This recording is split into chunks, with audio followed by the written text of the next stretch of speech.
دنیا میں ہونا چاہیے وہ اس قسم سے اگر ہم ہر پروفیشن کے لوگوں کو مساویانہ کمپٹیشن کے طور پہ اگر دیتے ہیں تو میں سمجھتا ہوں کہ ہم پھر آگے ایک بہتر سماج کی طرف جا سکتے ہیں. جس طریقے سے آج ہندوستان میں حکومت چل رہی ہے وہ وہاں پہ یہی ہے کہ ہمیں ڈپرائیو کرنے کی ایک کوشش ہو رہی ہے. مسئلہ یہ ہے کہ فی الوقت ایسا لگ رہا ہے کہ پنچنگ بیگ مسلمان ہیں جن کے اوپر ٹارگٹ کیا جا رہا ہے، لیکن اصل جو نشانہ ہے وہ دلت بھی ہے ہمارے ساتھ ساتھ.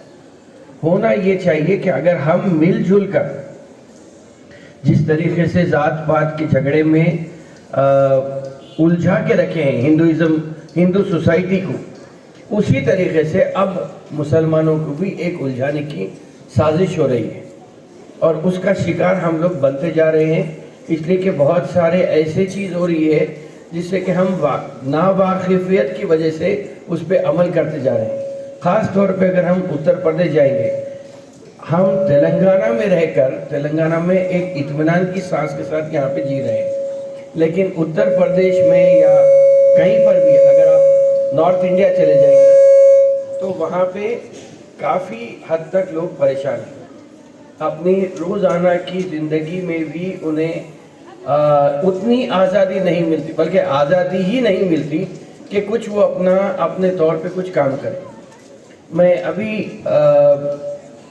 2 مہینے پہلے کلکتہ گیا تھا، تو کلکتہ میں ایک ایڈیٹرز کانفرنس تھی، یہ اردو کی کانفرنس تھی ساحر لدھیانوی کے 100 سالہ جشن کے اوپر. تو کلکتے کو پوری دنیا بھر سے اخبار کے ایڈیٹرز آئے تھے، پی ایچ ڈی اسکالرز آئے تھے اور دانشور حضرات وہاں پہ تھے. وہاں پہ یہی بات ہو رہی تھی کہ جس طریقے سے کلکتے میں آزادی ہے اس قسم کی آزادی یو پی، بہار، دلی یا آس پاس کے علاقوں میں نہیں ہے. تو بولا آپ حیدرآباد آ کے دیکھیے یا تلنگانہ آ کے دیکھیے، وہاں یہاں پر بھی آپ کو اس سے زیادہ، بنگال سے زیادہ سکون یہاں ملے گا. لیکن آج ہمارے کو یہ سوچنا ہے کہ یہاں پہ پرابلم نہیں ہونے سے ہم یہ خاموش نہیں بیٹھ سکتے. اس لیے کہ وہاں پر بھی جو لوگ پریشان ہو رہے ہیں، شمالی ہند میں جو لوگ پریشان ہو رہے ہیں، وہ بھی ہمارے ہم وطن ہیں، چاہے وہ ہندو ہو، مسلمان ہو، دلت ہو، عیسائی ہو، کوئی بھی ہو. تو ان کے پرابلم کو اگر ہم سمجھ سکیں تو ہم ہمارے مستقبل کی منصوبہ بندی اچھی طریقے سے کر سکتے ہیں.